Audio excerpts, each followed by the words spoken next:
दोस्तों आज हम वो गैंग का सीजन 4 का पार्ट 2 एक्सप्लेन करने जा रहे हैं, जिसके बाकी के एपिसोड हमारे हिंदी वॉइस ओवर 0.1 पर मिल जाएंगे, जिसका लिंक हमने डिस्क्रिप्शन में मेंशन कर रखा है, तो आप वहां से सारे एपिसोड देख सकते हैं। तो चलिए स्टार्ट करते हैं आज की एक्सप्लेनेशन। लास्ट एपिसोड में हमने देखा था कि वो गैंग जिटियांग को उसका सर लौटा देता है, इवन उसे नथिंगनेस से भी आज़ादी दिलाता है। साथ ही दुनिया को बचाने के लिए नथिंगनेस को वो अपने अंदर एब्जॉर्ब कर लेता है। इवन जिटियान को प्रॉमिस करता है कि वो जल्दी ही वापस लौट करके आएगा और उसके क्लैन के लोगों को बचाएगा।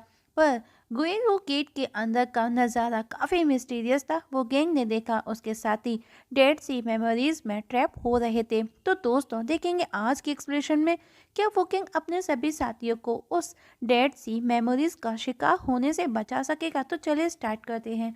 हम देखते हैं कि वो गैंग अपने सभी साथियों को उस डेड सी मेमोरीज का शिकार होने से बचा लेता है और आगे बढ़ जाता है। तभी हमें एक बर्ड दिखाई जाती है जो उन्हीं पर नजर बनाई थी, जिसे एक बर्ड लेडी कहती है, जो कि फायरफॉक्स थी। मानव इधर ही आ रही है और वो यहाँ से जिंदा लौट करके नहीं जाने चाहिए। वहीं वो गैंग और उसके सभी साथियों का गर्मी से बुरा हाल था, क्योंकि वहाँ चारों तरफ ज्वालामुखी धधक रहे थे।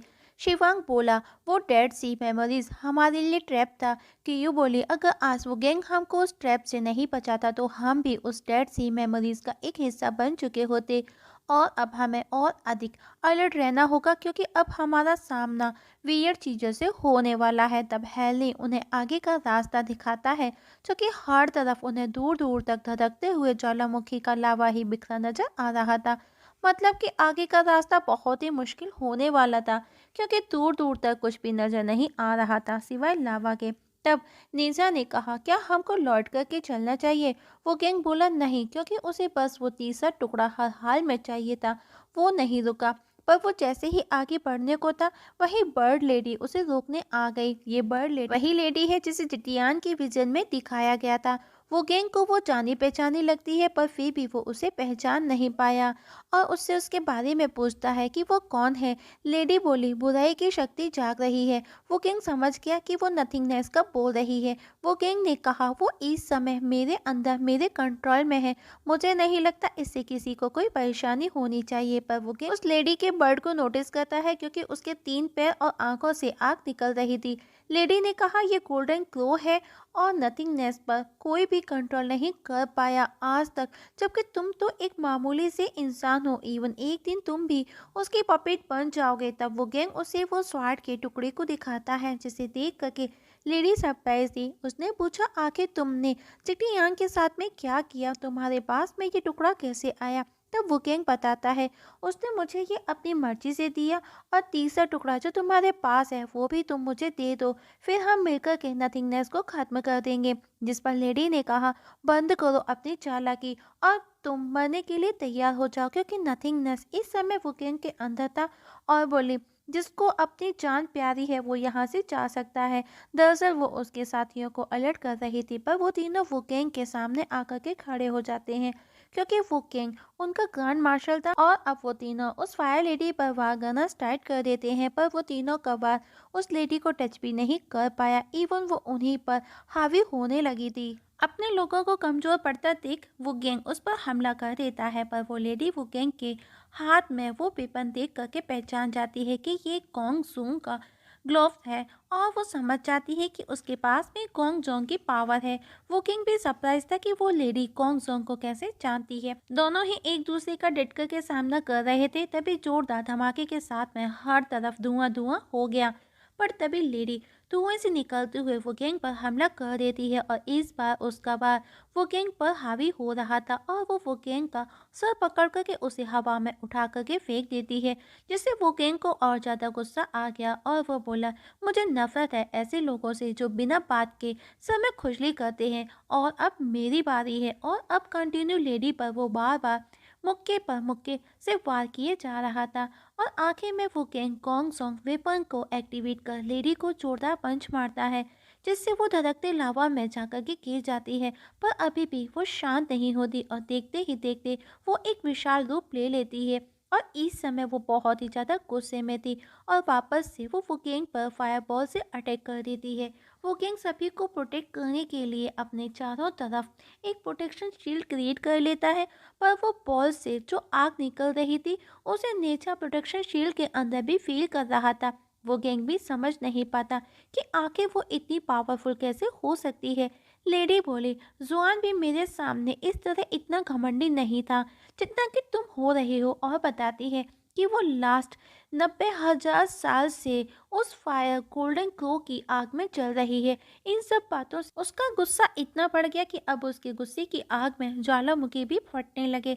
वो कैंग भी फील कर पाता है कि वो इतनी पावरफुल क्यों है, और अब मुझे जल्दी ही इसका सॉल्यूशन ढूंढना होगा। और लेडी से बोला, जुआन मिंग को अब टियान के नाम से जाना जाता है, पर अब वो मर चुका है। और तो और केप जेल में कैद एनिसिन कॉर्ड को भी आज़ाद कर दिया गया है। ये सुनकर के लेडी और ज़्यादा गुस्से में आ गई और बोली, उन्हें किसने आज़ाद किया? जिस पर वो गैंग ने कहा, वो मैं हूँ वो गैंग। वो गैंग ने ऐसा इसलिए कहा शायद वो उस फायर लेडी के दोस्त हो और उसका गुस्सा शांत हो जाएगा, पर यहाँ पर सब उल्टा ही हो गया। वो अब और ज़्यादा गुस्से में आ गई। इवन वो गैंग की आवा को देख कर के उसे लगने लगा कि वो गैंग भी उनसे मिला है और दाई का सबऑर्डिनेट है। वो गैंग ने पूछा, ये दाई कौन है? लेडी ने बताया, अगर उस दिन दाई ने गोल्डन क्रू पर हमला नहीं किया होता तो 5 ट्राइब्स अलायंस नहीं हारता, और अब वो अपनी पावर को और ज़्यादा इंक्रीज कर लेती है। नेजा ने कहा, ऐसा लग रहा है कि पूरा आसमान जल रहा है। इवन वो गैंग का वीपन भी उस आग की चपेट में आने लगा। ये देख कर के वो गैंग ने कहा, मैं तुम्हारा शिकार हूँ तो तुमको सिर्फ मेरे साथ लड़ना चाहिए। पर फायर लेडी को गुस्सा था, वो उसका नहीं सुनती, और अब उसके गुस्से की आग उनकी प्रोटेक्शन शील्ड के अंदर आने लगी। ये देख कर के उसके साथी भी वो गैंग को हेल्प करने लगे, पर तभी वो गैंग के पास से ब्लैक फीदर उड़ता हुआ गुजरा। बुवेन भी वहां पर आ चुकी थी। फायर लेडी उसे पूछती है, आखिर तुम उसकी मदद क्यों कर रही हो? जिस पर बुवेन बोली, वो यहाँ पर नहीं मर सकता। तभी स्क्रीन डार्क होता है और हम देखते हैं वो गैंग इस समय कहीं और था और बुवेन उसके सामने थी। वो गैंग बुवेन से अपने बाकी के साथियों को पूछता है। बुवेन बोली, हानबा का शिकार तुम हो, अगर तुम उसके साथ या उसके सामने नहीं होगे तो उनको कोई भी खतरा नहीं होगा। और अब बुवेन अपने स्वार से उस बोट पर कट करती है जिस पर वो दोनों खड़े थे और स्वार को उसी पानी में फेंक देती है। वो गैंग ने पूछा, आखिर तुमने अपनी तलवार को पानी में क्यों फेंक दिया? बुवेन बताती है, ये हमें हमारी मंजिल तक डूबते सूरज तक लेकर के जाएगी। पर वो गैंग को कुछ समझ नहीं आता कि वो आखिर डूबते सूरज की तलाश में क्यों जा रही है। पर जो भी था, वो गैंग बुवेन को उसकी इतनी हेल्प करने के लिए थैंक्स कहता है और उसे पूछता है कि आखिर हम सूरज की तलाश क्यों कर रहे हैं। तब बुवेन ने बताया, तुम ही हो जो हानबा को उसके फायर ऑफ कर्मा पर विजय हासिल कर सकते हो और हानबा को बचा सकते हो। पर वो गैंग ने पूछा, क्या तुम हानबा को जानती हो? बुवेन बताती है कि वो मेरी मदर है, इसलिए मैं तुम्हारी इतनी हेल्प कर रही हूँ ताकि मैं अपनी मदर को उस अनंत अग्नि की लौ से बचा सकूं जिसमें वो सालों से जल रही है। वो गैंग ने कहा, पर मुझे लगा शायद कि मैं तुमको पसंद आया इसलिए तुमने मुझे बचाया। और अब बुवेन बताती है, जब गॉड और 5 ट्राइब के बीच में सेकेंड वॉर हुआ जिसमें ट्राइब अलायंस के हार जाने पर मेरी मदर को बंदी बना करके उन्हें गोल्डन क्रो की सजा दी गई, जो कि अनंत अग्नि की लॉ है जो कभी खत्म नहीं होगी। और बताती है, मदर फेंग हो पेंगली में रहा करती थी जहाँ पर 5 फ्लोटिंग माउंटेन्स थे। वहाँ पर रंग बिरंगे फूलों के साथ में पक्षी भी काफी खुश थे। उस जगह हर कोई खुश था, पर एक दिन पलक झपकते ही सब कुछ राख में बदल गया जब मदर को उस अनंत अग्नि की लौ में जलने की सजा मिली। उस अग्नि ने हर चीज को निगल लिया, जहाँ जहाँ से वो अग्नि होकर के गुजरी वो सब राख का ढेर बन गया। वो गैंग बोला, तो इसलिए वो यहाँ पर छिप कर के रहती हैं? बुवेन बोली, नहीं, बल्कि वो इसलिए रहती हैं ताकि उनकी वजह से किसी और को चोट ना पहुंचे। ये सुनकर के वो गैंग के मन में हानबा के लिए इज्जत बढ़ जाती है, क्योंकि वो खुद इतनी परेशानी में होकर के भी उसे औरों की फिक्र थी। और वो बुवेन को बताता है कि उसने उसे जिटियान की मेमोरी में देखा था, तब वो बहुत ही सुंदर हुआ करती थी। और इस जगह स्टोरी फ्लैशबैक में जाती है जब गॉड और 5 ट्राइब के बीच में वार हुआ था, जहाँ पर ड्रैगन फैमिली में एक जनरल ने कई लोगों को मार डाला। ड्रैगन क्लैन ने धरती और आकाश दोनों पर आतंक मचा रखा था, और इस लड़ाई में हम हानबा को भी लड़ते देखते हैं। अपने लोगों को मरता देख करके चियू डार्क वन से लौटने का बोला, जबकि हानबा अभी तक अकेली लड़ रही थी। इवन गोंग गोंग भी उसका साथ दे रहा था। हानमा चिटियान से दुश्मनों का वीक पॉइंट पूछती है तो चिटियान वुज़ू पर्वत को डिस्ट्रॉय करने का बोला, क्योंकि उसके डिस्ट्रॉय होते ही ड्रैगन क्लैन कमजोर हो जाएगा और तब हम उन पर विजय हासिल कर सकते हैं।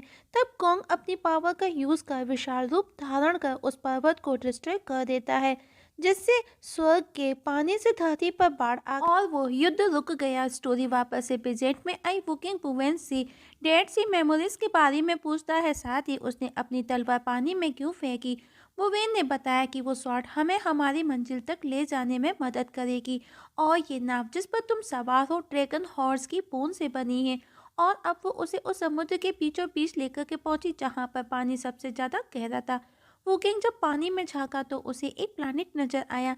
वुवेन उसे बताती है कि अब तुमको इस पानी के अंदर जाना होगा जहाँ पर तुम्हारा सामना गोल्डन क्रो से होगा। वुकिंग भी पानी में कूद जाता है। वुवेन बोली, वुकिंग तुमको लौट करके आना ही होगा। वहीं वुकिंग अपने वेपन को एक्टिवेट कर लेता है और सूरज की तलाश में लग जाता है। तभी उसकी नज़र एक एरो फीडर पर गई जो कि उसे जाना पहचाना लग रहा था और तभी एक बीस्ट को वुगेंग की तरफ हम आता हुआ देखते हैं। पर तीसरा कोई उस पर हमला कर देता है, पर वो बीस्ट की जगह वुगेंग की तरफ जाने लगा, पर वुगेंग भी उससे बच जाता है। और अब हमें किसी की आवाज़ सुनाई देती है जो वुगेंग को कहती है, आखिर तुम यहाँ आ ही गए। वुगेंग को वो आवाज़ जानी पहचानी लगती है और जब उसने पलट करके देखा जो कि दाई था जो कि उस बीस्ट के साथ में लड़ रहा था। वुगेंग भी उस बीस्ट के बारे में उससे पूछता है, जिस पर दाई बताता है कि ये सीलियन है जो कि 1 लाख साल पहले बारिश का देवता हुआ करता था, जिसे ड्रैगन क्लैन द्वारा अपॉइंट किया गया था। पर एक दिन ये डीमन में बदल गया जिसने धरती पर बहुत तबाही मचाई, जिसकी वजह से उसे पकड़ करके यहाँ पर कैद कर दिया गया। पर आज वो आज़ाद हो गया। तभी वो बीस्ट उन पर वापस से हमला कर देता है, लेकिन वो गैंग उसके अटैक को डिस्ट्रॉय कर देता है। इससे बीस्ट गुस्से में उन पर रेन अटैक करता है। वो गैंग को कुछ समझ नहीं आता क्योंकि इस समय वो बारिश की जंजीरों में जकड़ रहा था। तब दाई बताता है, ये कभी फेंगशी बारिश का देवता हुआ करता था जो कि अपने बारिश को अपने हथियार में बदल करके उन्हें एज अ वेपन यूज करता था। और इस समय वो गैंग रेन अटैक में कैद हो चुका था और अब वो beast the rain of blood से छोटे छोटे वाटर बॉल क्रिएट कर वो गैंग पर हमला करता है। पर वो गैंग भी चुप नहीं बैठा, वो गोंग जोंग की पावर का यूज कर उसके अटैक को डॉज कर देता है, जिससे वो बीस्ट कमजोर होकर के गिर जाता है। उसने देखा उसके द्वारा क्रिएट किया गया पानी भी सूख रहा था। ये देख करके बीस्ट वहां से दुम दबा करके भागने लगा, पर वो गैंग उसे रोक लेता है और जोरदार पंच मार करके गिरा देता है। और इस जगह हमारी आज की एक्सप्लेनेशंस खत्म हो जाती है। तो दोस्तों देखेंगे नेक्स्ट एपिसोड में क्या होगा। क्या वो गैंग उस बीस्ट को मार गिराएगा या फिर वो बीस्ट उल्टा वो गैंग पर भारी पड़ेगा, इसका पता हमें नेक्स्ट एक्सप्लेनेशन में लगेगा। तब तक के लिए नमस्कार।